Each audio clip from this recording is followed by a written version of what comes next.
The Night Before Christmas by my old friend Clement C. Moore.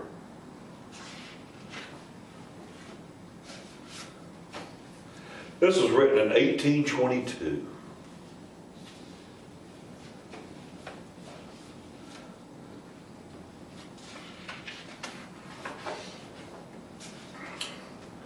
"'Twas the night before Christmas, when all through the house not a creature was stirring, not even a mouse.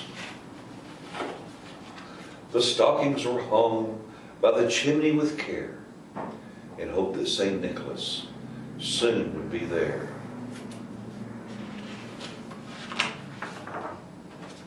The children were nestled all snug in their beds, while visions of sugar plums danced in their heads. And Mama in her kerchief, and I my cap, had just settled down for a long winter's nap. When out on the lawn there rose such a clatter, I sprang from my bed to see what was the matter. Away to the window I flew like a flash, tore open the shutters and threw up the sash. The moon on the breast of a new fallen snow gave a luster of midday to objects below. When what to my wondering eyes should appear but a miniature sleigh and a tiny reindeer, with a little old driver so lively and quick, I knew in a moment it must be Saint Nick. More rapid than eagles his coursers they came, and he whistled and shouted and called them by name. Now Dasher, now Dancer, now Prancer and Vixen, on Comet, on Cupid, on Donder and Blitzen. To the top of the porch, to the top of the wall, now dash away, dash away, dash away all. As dry leaves before the wild hurricane fly, when they meet with an obstacle, mount to the sky. So up on the housetop, the coursers they flew, with sleigh full of toys, and St. Nicholas too. And then in a twinkling I heard on the roof the prancing and pawing of each little hoof. As I drew in my head and was turning around, down the chimney St. Nicholas came with a bound. He was dressed all in fur from his head to his foot, and his clothes were all tarnished with ashes and soot. A bundle of toys he had flung on his back, and he looked like a peddler just opening his pack. His eyes, how they twinkled, his dimples, how merry, his cheeks were like roses, his nose like a cherry. His droll little mouth was drawn up like a bow, and the beard on his chin was as white as the snow. The stump of the pipe he held tight in his teeth, and the smoke had encircled his head like a wreath. He had a broad face and a little round belly that shook when he laughed like a bowl full of jelly. He was chubby and plump. I saw him in spite of myself. A wink of his eye and a twist of his head soon gave me to know I had nothing to dread. He spoke not a word, but went straight to his work and filled all the stockings, then turned with a jerk, and laying his finger aside of his nose and giving a nod, up the chimney he rose. He sprang to his sleigh, to his team gave a whistle, and away they all flew like the down of a thistle. But I heard him exclaim as he drove out of sight, "Merry Christmas to all, and to all a good night." Merry Christmas, everyone.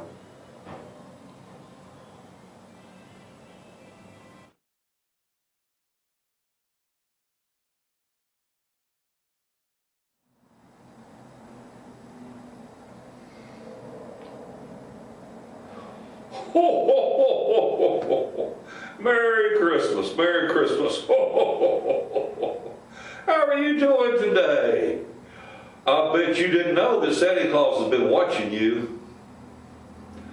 Nutty, the teddy bear, has been watching and telling old Santa Claus how you've been doing.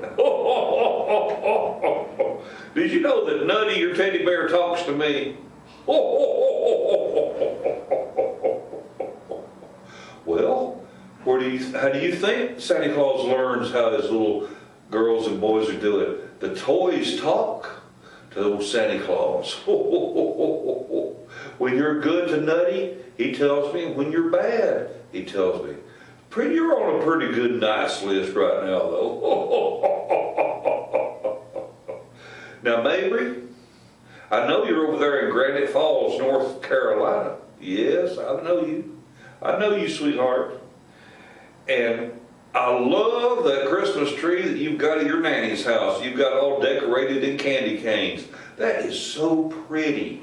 I happened to see that because you know that your nanny is a friend of Santa Claus. Did you know that your nanny is my friend? And I like your jingle bell necklace. That's cute.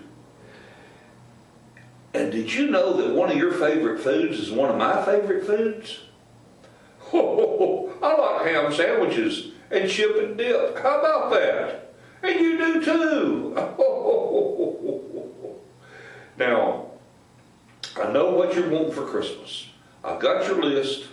I know you're wanting an activity train table and a tent and a sleeping bag and marker sets and camping toys and all that.